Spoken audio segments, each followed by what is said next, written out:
মসজিদ করার জন্য তাকে দল থেকে বের করে দেওয়া হলো, সাসপেন্ড করে দেওয়া হলো।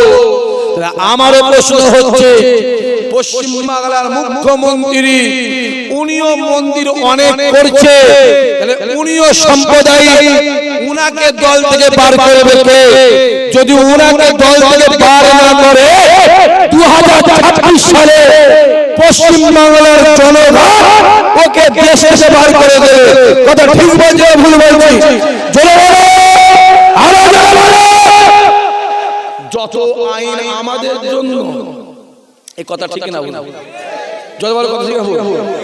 যত আইন আমাদের জন্য, আজ রাস্তায় টুপি বেরোলে টুপি পরে বেরোলে অসুবিধে, দাঁড়িয়ে রাখলে অসুবিধে। হ্যাঁ, আমি এক্ষুনি জলসাই বলে এলাম, এক্ষুনি বলে এলাম, পার্থ চোর, পার্থ জোরে বল, পার্থ চোর জেলখানা থেকে মুক্তি পেল।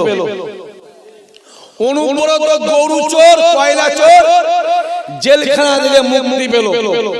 জ্যোতিপ্রিয় মল্লিক চিনি চোর, চাল চোর জেলখানা থেকে মুক্তি পেল। আমার একটা প্রশ্ন আছে, সন্দেশকারী শাহজাহান কেন মুক্তি পায়নি? এই কথা ঠিক না? আমি তো বলবো, নামের আগে মোহাম্মদ আছে বলে যত আইন ওদের জন্য। যদি শাহজাহানের আগে নামের আগে শ্রী থাকতো, আমার মনে হয় শাহজাহান মুক্তি পেত। আজকে যে জায়গায় মাহফিলটা হচ্ছে, এইখানে একটা জমি নিয়ে বিতর্ক আছে না? জোরে বলা আছে না?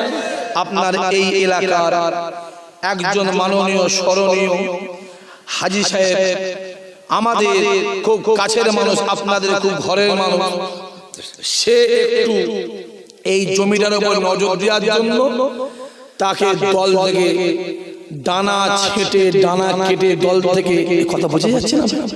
এই জানেন না, আমি পরশুদিন মিনাখার বাবুরহাট বাজারে বলে এসেছি। হ্যাঁ, আমি বলে এসেছি তাকে পরশুদিন মিনাখার বাবুরহাট বাজারের জলসায় গিয়ে বলে এসেছি, আমি আপনাদের ঘরে একটা কথা যুবকগুলোকে বলবো, কুচি বালিশে মাথায় দিয়ে চিন্তা করো, যা করেছো করেছো, এইবার আর ঘরে বসার সময় নেই, ঘর ছেড়ে বেরোবার দরকার আছে না? জোরে বলো আছে না? জোরে বলো। দেখতে পাস কলিকাতার একটা বেঈমান মুনাফিক হারামজাদা, হারামখোর বেদিন বেঈমান, ওই হারামখোরটা বলল যত আসান